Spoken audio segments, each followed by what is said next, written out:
Welcome to Ctrl+Alt+Narrate, your go-to source for captivating stories and engaging conversations in the world of digital media. We are your hosts, Sneesha and Momna, and join us as we learn about the journeys of our incredible guests from the MDM program. So, Jacques, let's Ctrl+Alt+Narrate your story. Would you like to start by introducing yourself and your educational background? Gosh, my name's Jacques. Hello. So my educational background, so I guess many moons ago now, I studied motion graphics back in London, UK. Yeah, it was a great experience. I think it was not the art college that I thought I was going to. How so? Well, I think you have a perception of like going off, because I feel like when you do your undergrad, you're kind of just learning about like how to be a normal person, and you kind of, but I think like, I ended up doing quite a heavy design degree, and a design degree is not an art degrey. They might share a love for making pretty things, but they are different. I appreciate you saying that, because a lot of people tend to generalize it. Yeah, well, I think actually kind of a lot of the job losses that we're seeing as a result of AI is that kind of segmentation of pretty pictures, right? Because artists often in a commercial environment are basically told that they can't think. And basically if you can't think, then your job security is pretty minimal because you're just judged solely on delivering the pretty picture. And I think unfortunately that's something that I've got to change. Really in an ad world, I think that's something that happened. I mean, in Mad Men, I forget what season it's in, but when they get the computer and then they basically decide to divorce strategy and design, and like art and copy. But yeah. So what would you say is the difference between, or like the main differences between an art program versus a design program? Because there is a bit of overlap. I think justification. Okay. Yeah. I think is one part of it. I'm not trying to pretend that a fine artist doesn't justify their work, but they just justify it in a different way. Because it's easy to justify it to something that's meaningful to you, because if someone says, hey, that's not a true, you haven't hit the target, it was like, well, it's my target. Whereas I think, with design, it's usually solving something. It's usually for, I said I study motion graphics, which shares a lot with animation, but it's not animation. And I think in some ways it's got a lot more to do with product design than it does animation, because usually you're solving for a specific task, you're communicating a specific message, and that kind of forces you to think a little bit deeper about the thing in which you are. Well, not deeper, but it forces you to think in a different way. Yeah, that makes sense, actually. Thank you for clarifying. Thanks. So then from your time during undergrad to now doing a master's here, what led you to wanting to make that decision? Sure. I mean, it's like a lot of people have asked me that as well, because I'm approaching 40. Sorry, say that again? I'm approaching 40. That's insane. Wait, what? Yeah.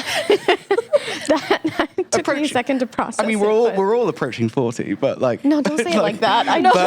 Just some are approaching it. Please don't. No. Respectfully, I thought you were in your 20s. No. Okay. I'd say like early 30s, the latest. Yeah. I tell you, I act like a child. That's probably it. But no, I think I once did a course in Cannes, and basically Keith Reinhardt, who's one of the founders of DDB, who I guess in that time would be 85, was running this workshop. It's called Masters of Creativity. But basically, I've never seen someone with such a light in his eyes, because he was still really, he's avid Twitter user, he's still in the game. His eyes were lit up, and I think, that kind of thinking that comes with designers, or with like craft, or being interested in your craft.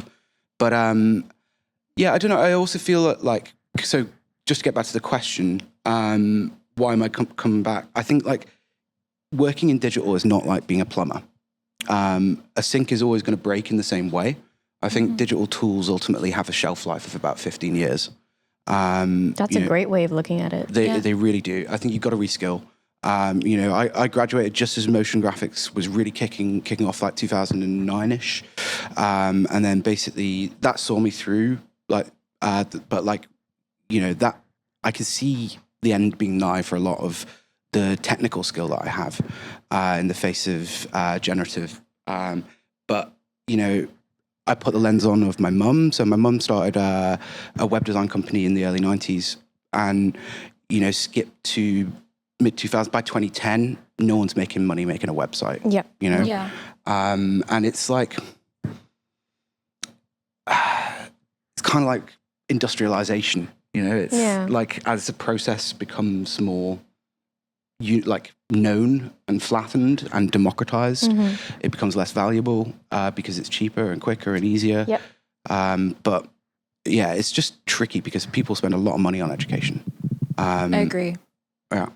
And it gets more expensive. Yeah, and I was gonna say, as things are being more industrialized, and you have this then need to want to add on to your belt in terms of skill sets, and also new tools are always coming out, and they're always disruptive and the new industry standard, and you feel the need to want to catch up to learn all those things, right? Mm-hmm. So. Yeah, if so a friend of mine's a mechanical engineer, and just as he was coming in, basically SolidWorks and AutoCAD are just about cemented themselves in that industry. And you said to me that basically most of the designers that use paper and actually drew out all of their blueprints, they saw AutoCAD and they were like, peace. I'm not down, because it was not their process and it's not what they loved or how they loved working. But I think probably in our careers we're lucky to kind of surmount two of those waves. That's true. But the unfortunate thing I think for a lot of graduates now is that I worry for anyone who, in old person speak, uses Illustrator, the old AI, because I use Illustrator. I was gonna say I love Illustrator. Yeah. Don't get me wrong. I still use it. But it's a broken program, right? It uses a that's true. totally different type engine from the rest of Adobe, and that's because it was bought from Macromedia, and it's got a lot of legacy issues. I agree. And I think just with the way that Adobe are pushing things, my personal view is things like Firefly actually strip away from the creative. I also agree with you on in terms of how it's currently being headed towards that direction. Yeah. That's fair. So I wanted to head into our first segment, loading Who Are You?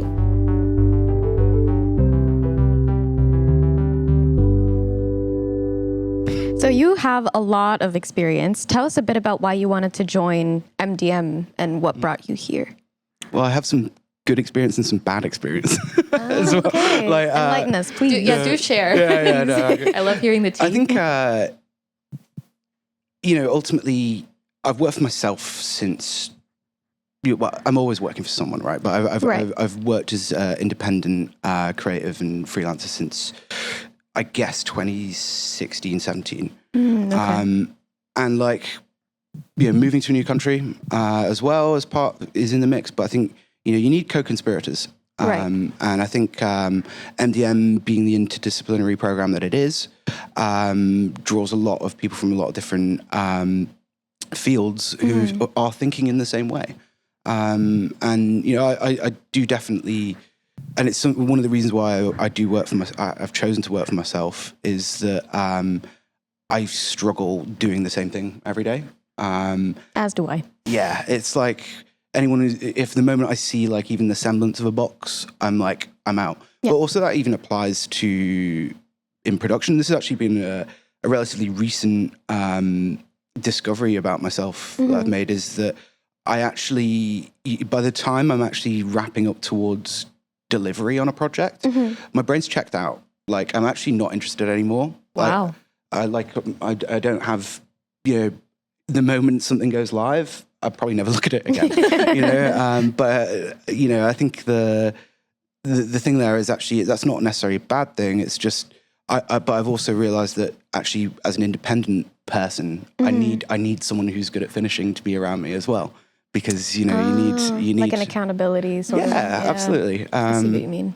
But yeah, also I feel like there is a big flattening that's happening now. And I don't mean that in necessarily a negative way, but so like I said, I studied motion graphics, and basically motion graphics directly came about as a result of the desktop computing revolution of the 90s. Okay. So the tools of animators became available to designers en masse, and that led to like your architect, your product designer, using animation in a totally different way to how an animator would. And I think we're at a similar kind of point now where both game engines and AI are releasing the skill sets and making all these kind of possibilities available to people who aren't necessarily people who make games. And I think that's really interesting. It's where a program like MDM can really shine, is where all these people are kind of gathering around new technology. We actually talked about this in another episode where we kind of came to this like conclusion that people who are within the creative space, or who are creative in general, don't like to be in the box, and they like to have like different things to do so that they don't get bored of it. And your response to Sneesha's first question was kind of like, yeah, you know what, it's kind of validating. But when it comes to whenever you're stuck creatively, like, do you rely on routines or do you rely on chaos? Chaos and brute force. When I was a young kid, my mum asked me to tidy my room, and I think I said something annoying along the effect of a creative mess is better than an idle tidiness. Wow. Okay, Yeah. Mr. Poet. That's a quote. I'd just probably use another word, but... Okay, gotcha. Yeah. That makes more sense. But no, I think and it's not a good thing, I've usually relied on brute force. And I think it's something, so I teach, I'm sure we'll get onto in a bit, but something I notice in students as well is that oftentimes they think that making something fun and creative is always going to be a fun and creative process. No. It's really not. No. It's a lot of work, and it's hard work often. Yeah. And you can't get 3/4 of the way through it and just be like, I can't, sometimes you got to say, hey, I'm not going to work tonight. you know? I was going to say, I'm convinced that people in the creative field crash out more than people in other fields, because we have they're the desire, the motivation to do it. And then when you start to actually do the projects and all these nuances and trying to put logistics into it come up, you're like, can I really do this? I don't think I can do this. And then you eventually do it. You're like, you know what? Never doing this again. But then you end up doing it again anyways, in a different way. 100%.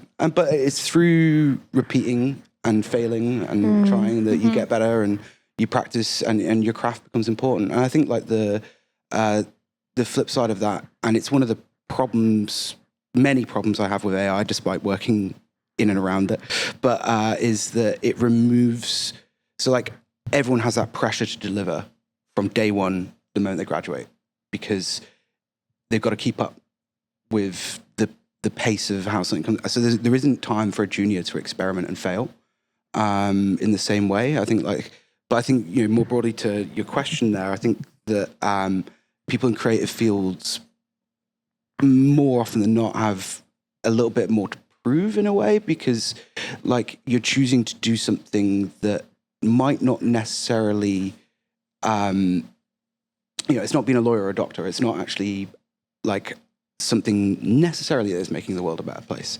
Mm-hmm. It's not formulaic, or there's not so much formulas that are constant, right? Mm-hmm. Yeah. Indeed. Things evolve and things change, and then even procedures and how techniques are even done also change over time with the new, updates, you can say, with the tools that exist as well. I mean, don't get me started. It's everything in almost every major version of Unreal, you've got to kind of oh god rework stuff, but that tool scares me.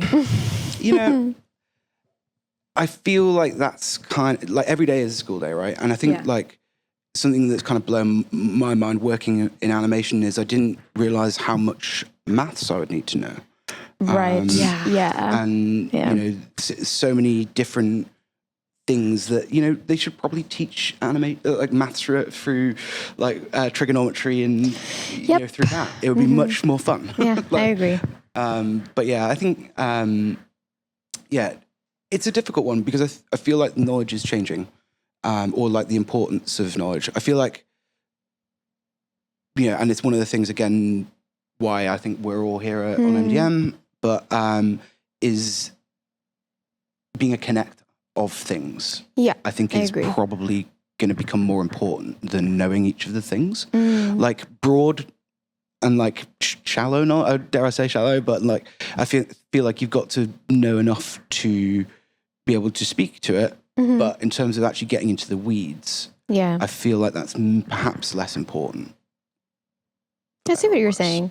I think also as creatives, our brains tend to move much quicker than our actual process. Yeah. And I find personally, like the struggle that I'm going through is that the beginning of projects in the middle is where my attention span really peaks.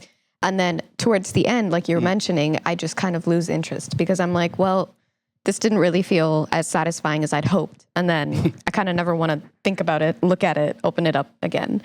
And I feel like that might be a more common experience, especially with other types of designers. And yeah, I think, I don't know, maybe that's why we're also more susceptible to burnout.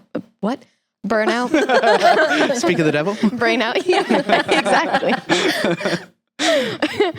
You can tell I haven't had my full cup of coffee yet, but again, my brain is going quicker than, my thoughts. So I find that often when I'm writing, like, like it requires a different slow, because like, I feel like as a designer, creative, whatever, like, I've spent a long time training my lateral thought.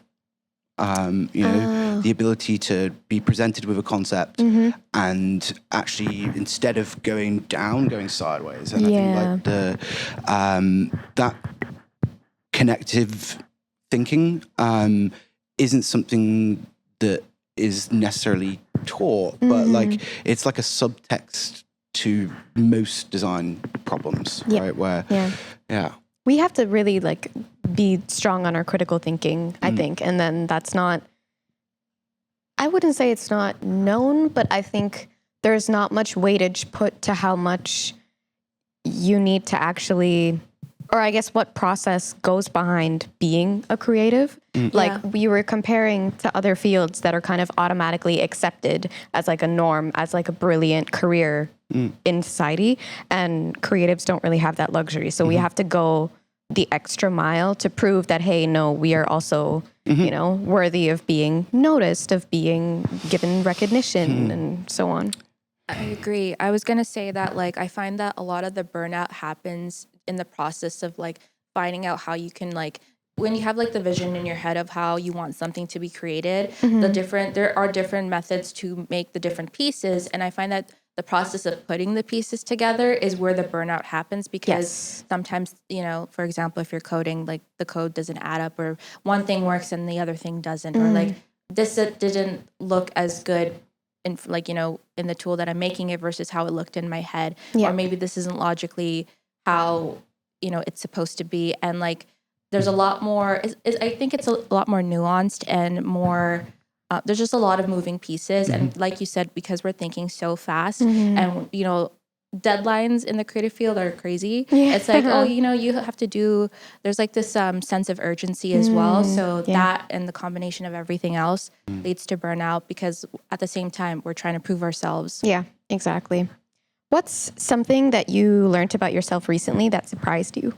Can be related to anything, but to what we're speaking might be easier for you. A little personal. It's time to get a little personal. Yeah. This is Loading Who Are You? So tell us who you are. Well, I mean, just on what you were talking about before is like, because it's been a long time since I've been in education. And actually stepping back and doing the whole writing bit, I'm both finding tough, because as you say, it's like I find that like, I'll write a sentence and it turns out I've actually just missed the entire middle bit because my brain had already moved on to the next thing. Yeah. Thinking fast, right? Yeah. But also I think that actually, this is my personal view, I mean, I teach at a polytechnic, but I actually think the writing isn't. I don't see the value in it. Interesting. Like essays, for example, reports. Like essays, I get but I think just in terms of like, and this again, it's just me personally because there obviously is 100% a value to publishing a paper and all that stuff. Yeah. You know, for me, I'm like, if I'm lucky, maybe my mum's going to read it. Like, you know, and I think like in terms of like, you know, I guess where I'm at being slightly older, coming back to do an MA, is that like, I'm very much looking for like what is going to be useful in my career and useful for me in terms of like what I do. Yeah. And I think that, you know, I struggle with that on the paper side because actually it's the tangible end product that you're going to go and show to someone. You're not going to go to an interview and say, I've got this thesis. Yeah, you know, read 500 like, you know, pages of whatever. Yeah, right? exactly. Of me going through the rabbit hole, you know, it's, I think that like, obviously there is a value, but it's a back end value. Yeah. It's not, and I so I think that's something that I slightly struggle with, but you know, medicine doesn't always taste nice. Wow. Well your said. analogies, like Yeah, you can see why I wanted to have him. He's a great way of speaking. completely fair. So do you have any like goals or aspirations that you'd like to share or like, you know, current projects that you're working on? Yeah, I suppose I'm working on a number of things that Don't be shy. I can't really. I'm not surprised because like anytime I've ever like talked to you, you're like, yeah, I'm doing this and then, this and like, this and this. like also like fun fact, every time I see Jacques, he's like got this like big orange suitcase that's like full of tools, like a tablet, monitors.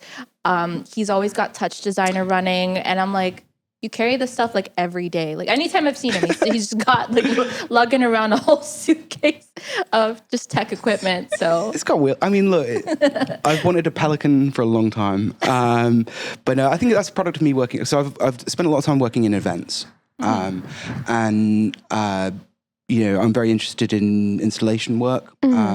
So when my laptop kind of died, I was just like, well, do you know what? Why? Well, I was toying between a desktop but then I was just like, just get a small desktop and carry it around.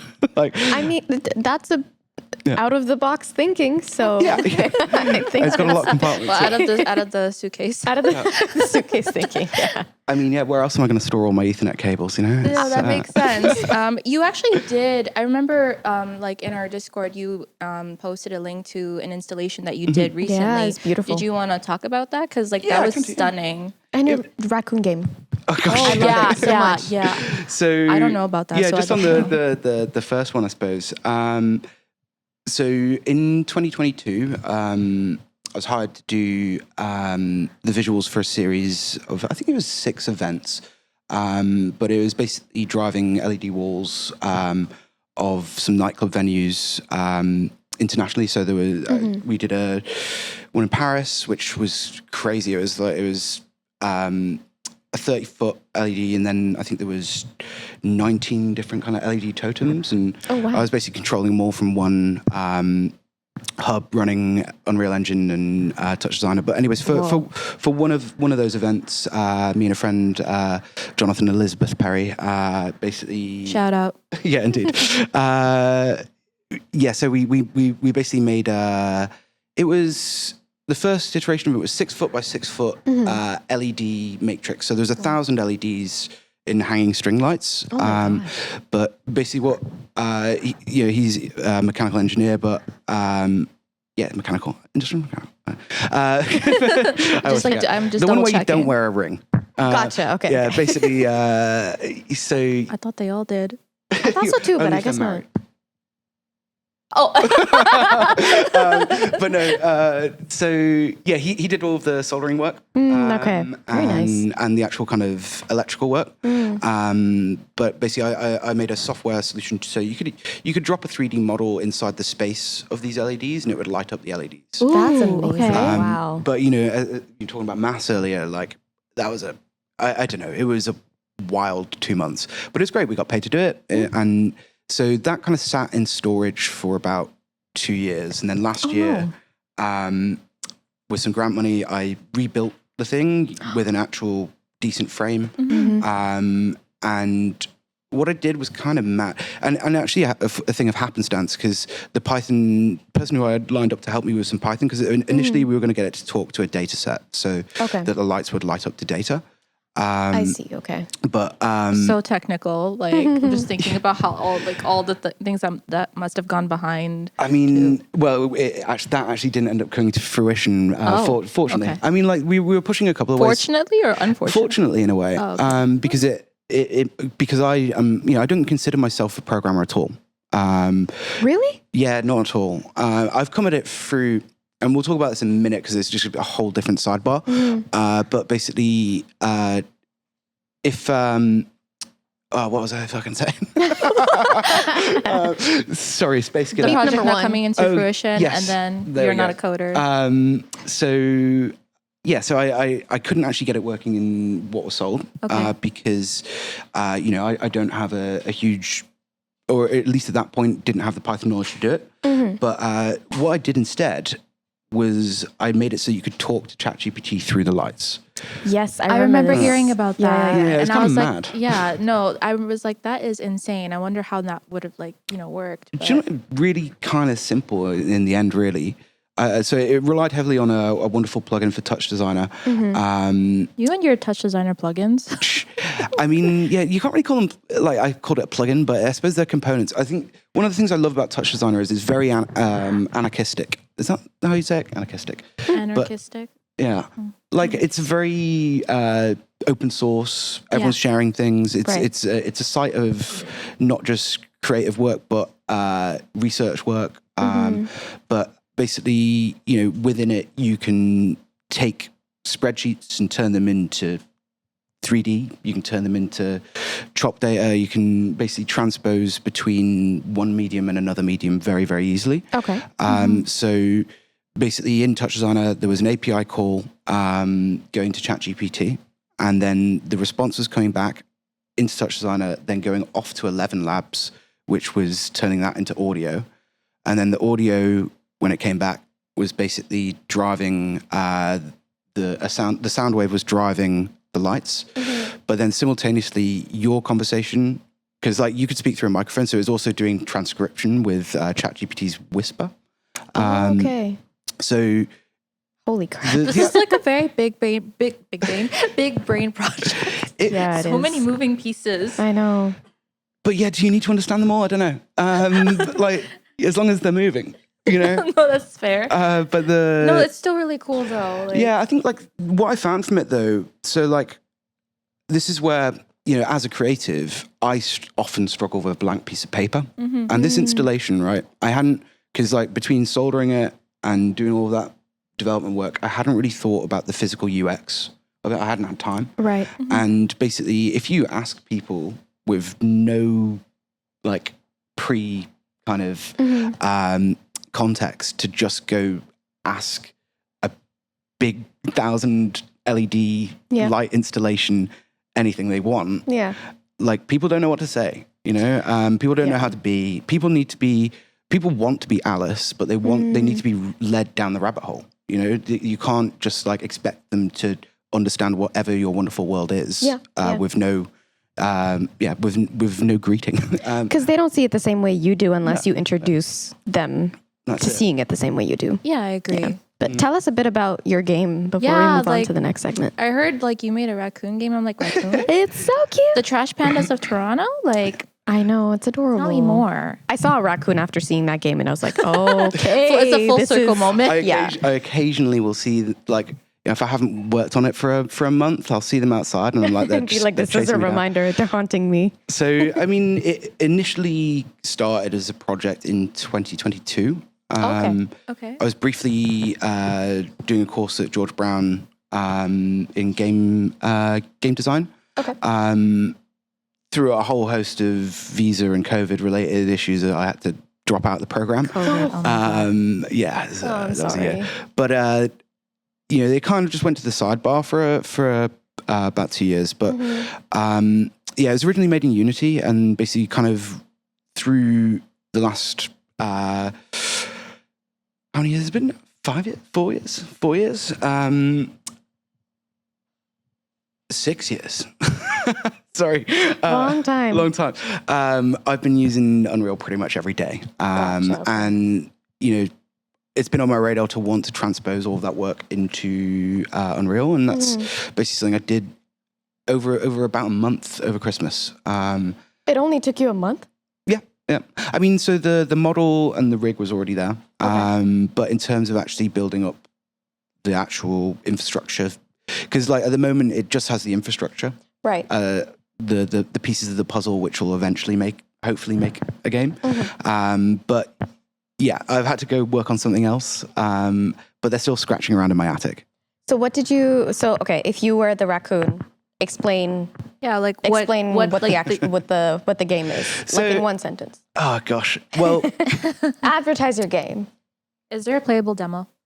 there is, but not in terms of the actual game. So you can play it. You can run around as a raccoon. You can throw bananas, and trash. Cute. Yeah, in terms of the actual kind of flow of it. So last semester, I actually completely reworked the narrative component of it. Oh, okay. Initially, I didn't really see it as a narrative game. I kind of felt like it was Untitled Goose Game. But whereas, I feel like when you want to dig into the sensibilities of a raccoon and why they would do their motivations, I feel like there is definitely whereas a goose just wants to cause trouble, I feel like a raccoon, the chaos is there, but it's an unintended consequence of maybe trying to do something right. I feel like they're pretty clumsy animals for all but so in essence, I think you can project a lot on a raccoon. So it is being an inner city dweller,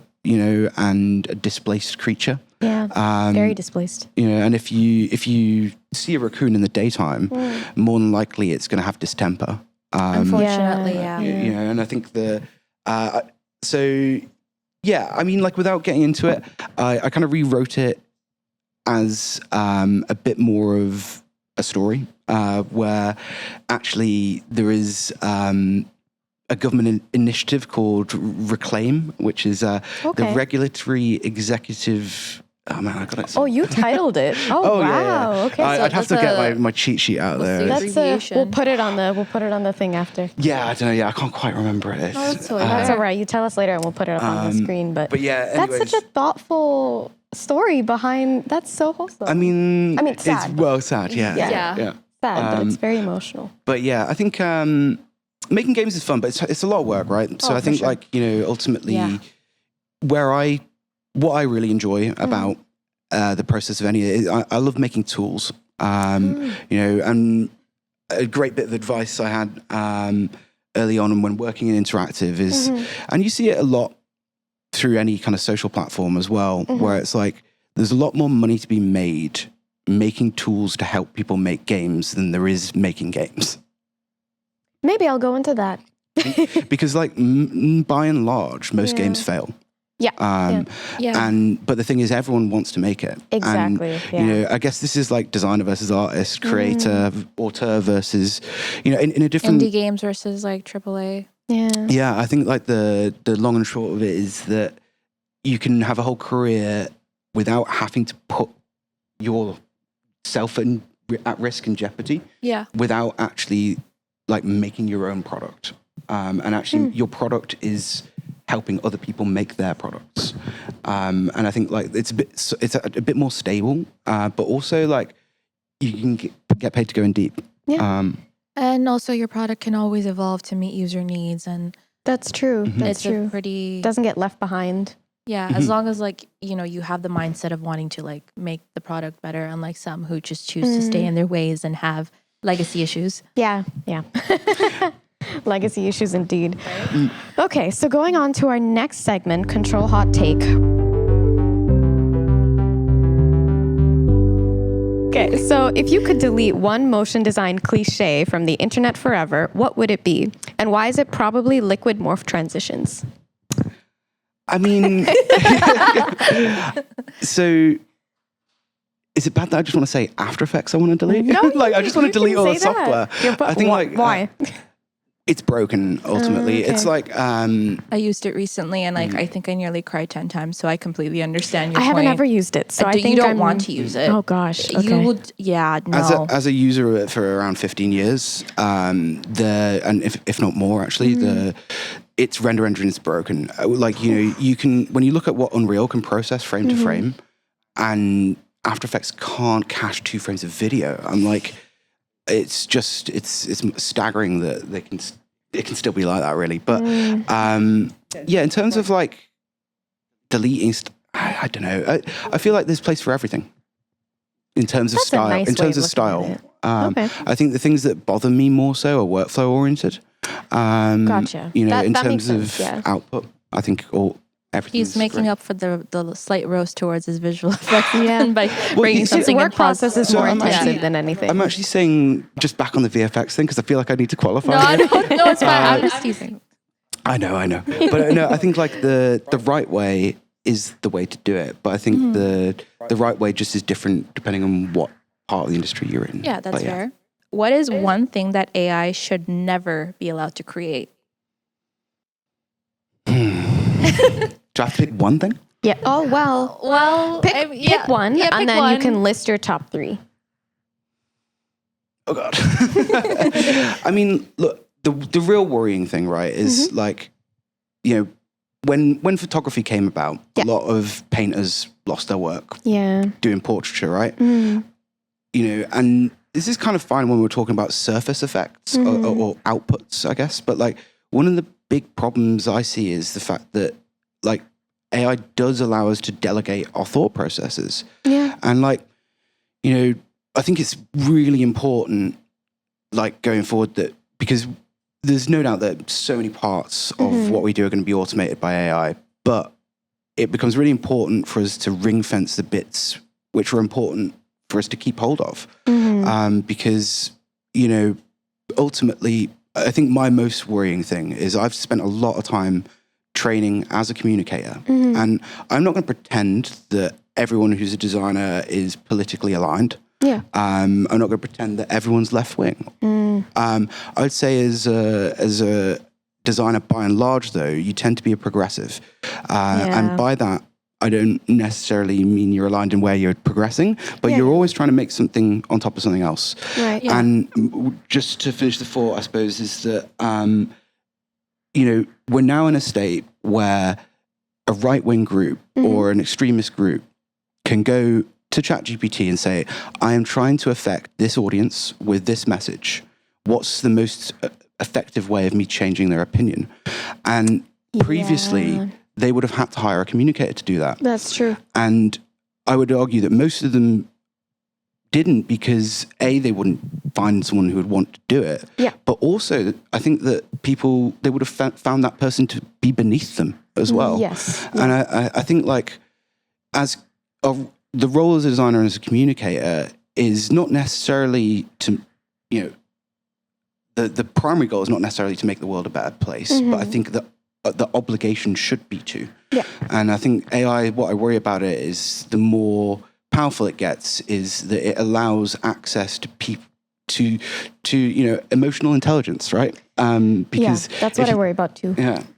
For people who don't have it. Exactly. Yeah. They're very easily manipulated too. It's AI in the political space is a very, I would say, kind of scary. Yeah. But isn't the political space right now scary anyway? That is true. Yes. But I think like, we're in, we're ankle deep in, people try to, put the problem with the word modernism is that everything stops then, right? And, we're ankle deep into the revolution of the web, of AI, right? Of digital. And I think like politics is kind of a little bit broken right now in terms of the connection that people have. And I think there is a world in which digital can make that better, but AI, I just don't know how it makes it better. I don't think it has a place to contribute, but we'll keep it from getting too opinionated. But now for a lighthearted question. If you had a robot and it could talk, what would it roast you for? Having a robot that could talk. Aside from that. Spending so long making a robot talk. Okay, so you're assuming that you'd be making the robot that could talk. probably wouldn't want to buy something else that did I mean, it. you did say you want to fair. make your own tool, so I wouldn't be surprised if you made your own robot that could talk. I mean, I feel like there's so many people who are vastly smarter than I am already doing that. Mm-hmm. So I don't think that it's actually something that I would like wholeheartedly try and do. So you definitely think that your robot would roast you for Oh, yeah. thinking it? It's like, you have created me. Why? Don't you have anything better to do with your time? Probably not. So I wanted to head into our next segment where we ask you a couple of deeper questions, and our segment is called Deep Dive No Edits.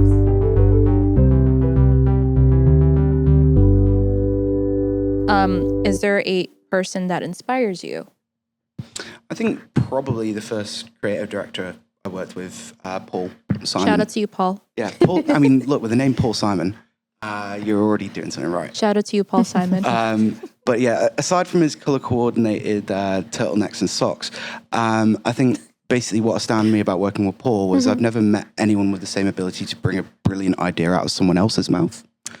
And I think I love people like that. yeah. It's a special skill. It's a tricky skill. Yeah. And also, I think, to our earlier talk about creative with a capital C, Right. is that not all creatives are the same. And not No, all they're not. creatives need the same things. Mm-hmm. And, there's not, like, I think that kind of nuance is really important. But also, some people are better at rallying people. And, not to say that he wasn't an incredibly skilled 3D artist also. I think it's just, some people are attuned to bringing out the best in others. I agree. I aspire to be one of those people, but I think you are. I think you already are. that's sweet. That's I sweet. think you Thank definitely you. are. I'm trying. I like to think that I'm a good cheerleader, but Well, you definitely are, and also there's I've seen so much growth that you've undergone, even within the last few months. So you're I doing appreciate great. it. You're doing great, sweetie. Thank you. Okay, moving on. If your creativity had a voice, what would it sound like, and what would it say to you on a hard day? What does it sound like? It's not a very nice voice, Okay. actually, I don't think. Why do you say that? Totally reasonable, by the way. I'm only asking because mine also probably isn't a nice voice. Yeah, I don't know. I feel like I don't have an answer. No sassiness, no unfiltered. No. That's fair. Just a mean voice, inner voice. Yeah, I don't want to say necessarily mean. I think it's all like it's definitely got a bit of carrot and a bit of stick. That's all I'm saying. Okay. But yeah, in terms of Accent's fine. What would it say to you on a particularly difficult creative day? so actually, in those moments, I actually don't look in my own head. Actually. Okay, interesting. Because more often than not, if I've tripped over something, it's probably myself. So I've got this wonderful set of cards that were, I forget the other dude, but it was Brian Eno, music producer, and this other chap. Basically, through their time working in the studio, come up with these totally random kind of ways of thinking about problems. Yeah. Some of them make sense, some of them don't. But I think going to that, probably enjoy a bit more than listening to my own nonsense. That level of self-awareness though is rare, so it's good that you have that. Self-awareness, self-ignorance. You can say it both ways, I think, but I think that being self-aware enough to know where your trip-ups come from, I think that I'm in personally the process of trying to find out what exactly causes the discovery that for me. phase. Yeah, very much the discovery phase. Yeah, Oh, that makes sense. comes So with maturity, I guess, too. our final question for this segment: if you could create a project that represents your inner world, what would it look like? And you can't say the raccoon game. No, I shan't. I mean, kind of in a weird way, the work I'm doing in Touch Designer at the moment is 100%. I mean, Okay. it's chaotic, but also I think it's a software in which you can 100% just make some wonderful looking procedural visuals, but you can also build some very complex knots, and I think that's kind of been something I've enjoyed this year is actually almost getting a piece of string, tying a really difficult knot in it, and then spending some time trying to pick that apart. Yeah. Yeah. Yeah, but it seems like your head is a very vivid place to be. I think it seems pretty creative and complex in a good way. Yeah, chaotic also sometimes. I think it's something why I think I would never open a studio on my own. Really? Yeah, Okay. because like I'm always going to want to build the pyramids, and I need someone who's going to tell me that thousands of slaves might die. Yeah, because that's like fair. particularly when you open up what you do for yourself creatively, you could never expect an employee to put that same amount of effort in. Yes. Yeah. Yeah. And I think for a lot of small studios as they grow, it can be very difficult to maintain the vision of founders and all that stuff because you just can't ask people to put the same effort in. Yeah. No, you can't. You can't. And it's also unrealistic. Yeah. The passion levels are variant or variable. Indeed. And also, you put the most pressure on yourself more than anyone. Like, if you think about the way you treat yourself in general, you would never, ever treat someone else that I way. agree. And then you're like, why am I treating myself this way? But it's like, it's me. It's a very hypocritical way to look at it, but we work on it. Harshest critics, and we also Exactly. hold ourselves to different standards than other people do. But when you were talking about your inner world, all I was picturing was like all these like puzzle pieces everywhere. Like I'm like, yeah, you have to hop like crazy to figure. I know. Dreaming in nodes. Yeah. I'd like to think that like the inside of your head looks like the Cloudy with a Chance of Meatballs movie. Just so much color, so much going on, so much many weather. inventions. Just, chaotic, but like so colorful and so And inspirational. instead of like food dropping, it's just like design tools. Yeah, I do hope you've seen that movie and you I like have, it. yes. Okay. It was a while ago. Because I fully meant that as a compliment. I promise. It's an odd one. Like as an animator, not really an animator, but kind of an animator. As a kind of animator. Yeah, as a kind of animator, I actually don't really like watching a lot of animation. That makes sense. It's just like I can't like stop the like looking at how it's made. Yeah, Yeah, is it yeah, because yeah. you sit there being like, okay, this is You're what they too did here. technical. This is probably what they did to the frames here. Yep. But I mean, like honestly, I think Shrek being an example of this. If you I look love at Shrek. it, like Shrek when the animation is pretty bad. Yeah. Like and the lighting is pretty bad, but it's a great story. it is. It blows my mind that they actually re-voice overed the whole lot with a Scottish I accent, know. right? It's I was fucking- gonna say like Shrek 2 was pretty good though. Like Yeah, it was yeah. a lot better than the first one. That's indeed, true. indeed. Yeah, But yeah. Shrekery. Sadly, it's time for our last segment. Yeah. Alt before you go.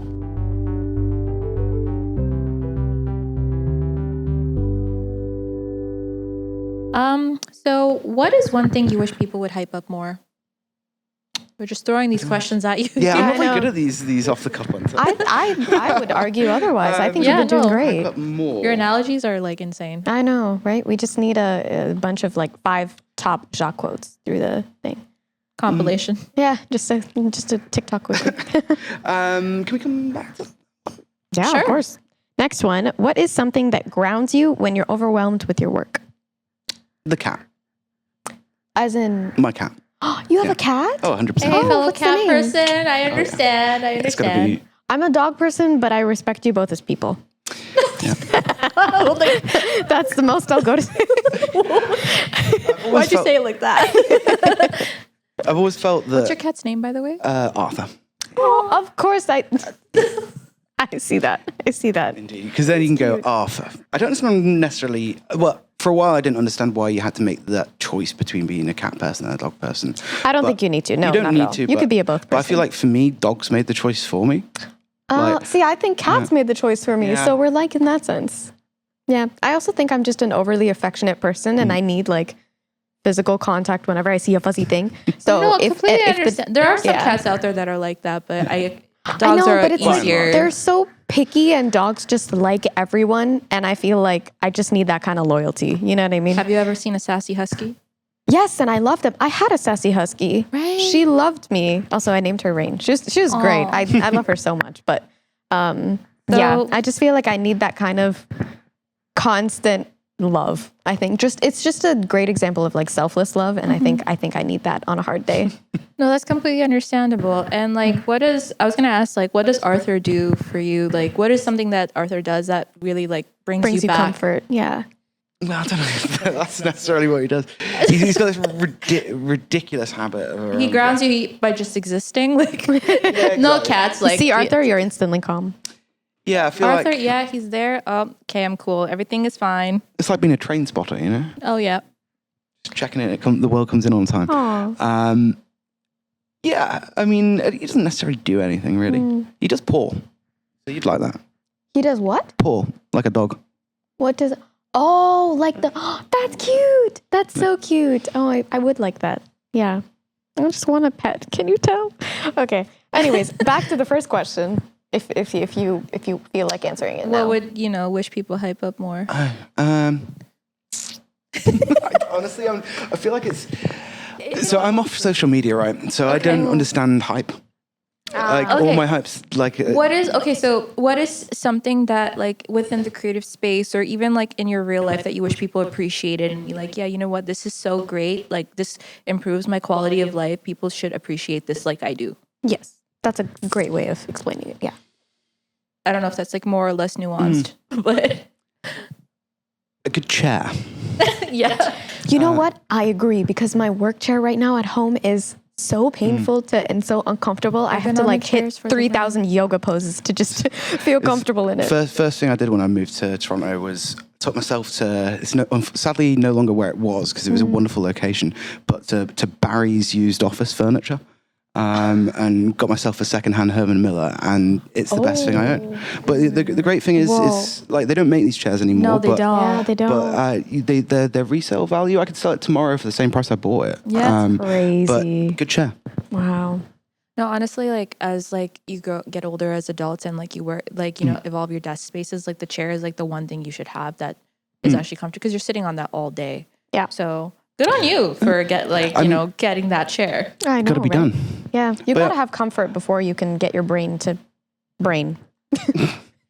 I have another. I'm going to ask you another question, which I'm hoping that doesn't throw you for a loop. What is your definition of success, and did this program change that in any way? So, again, it's kind of I've come to this program in a lot of ways, not looking for this not looking for solutions in any kind of way. I think actually just looking for new problems in a way, right? Or new ways of So I think like in terms of success, I don't know what that necessarily is. I think like it's hard to define. Like I feel like for every person, there's no set definition. Everybody has their own measurements, but what makes you happy? Does that equate to success, or is your idea of success constantly finding new problems to solve and then evolving your knowledge? I mean, I've always had to make something. I've always had to be making something, like my entire life since I was a kid. It's just kind of like the way in which I operate. So I think like, for better or worse, I've never really been too concerned with end results. Obviously, like in terms of a client brief, of course you are. But I mean, in terms of like personal, actually having, because like by the time you get somewhere, you actually started thinking about somewhere else, like the old pursuit of happiness and all that nonsense. But I think there's truth in it. That like, if you I think this by and large is one of the problems in the design industries is that like you end up, if you chase after just doing one thing, you can end up doing it really well, but like there's going to come a time where that thing is just not needed, or like it's done in a totally different way. And I think if you're not careful, you can become obsolete very, very quick. Honestly, I really like how honest you are with your answers, and like you don't sugarcoat things, which you could have like sat here and given us like a fluff of an answer, but I like the approach of like by the time like you've started doing something, you're thinking about the next thing, and you don't measure success with metrics. It's like you just do it based off of like wanting to create things, which I really appreciate. I feel like you got to be a little bit build it and they will come. Bob the Builder. Yeah, like I think like because what's known and known to be successful, like, is already done. Like a different CD I worked on I remember taking in some work we were working on, and he was like, a Pinterest board is not an idea. And And there's some teenager out there being like, yes, it is. I mean, I was going to say, I think that apprentice board is a great way to start making ideas. Yeah. for sure, it's a great way to start it. But like, if in and of itself, like, because one of the problems is like, by the time it makes it to Pinterest, it's already been through people's brains. Oh, I see what you 6 mean. or 7 times, right? Yeah. I thought you meant like a collage of Yeah, I mean, it's inspiration. Yeah. It's a way of taking a lot of different things and That using exists them to and- talk about something new. Yes, but like, yeah. just a collection of things about a thing is just not. It's not a new thing. Yeah. But I don't know. I think that that kind of way of looking at things. As I said, I've been off social media for a little while, and I was really like.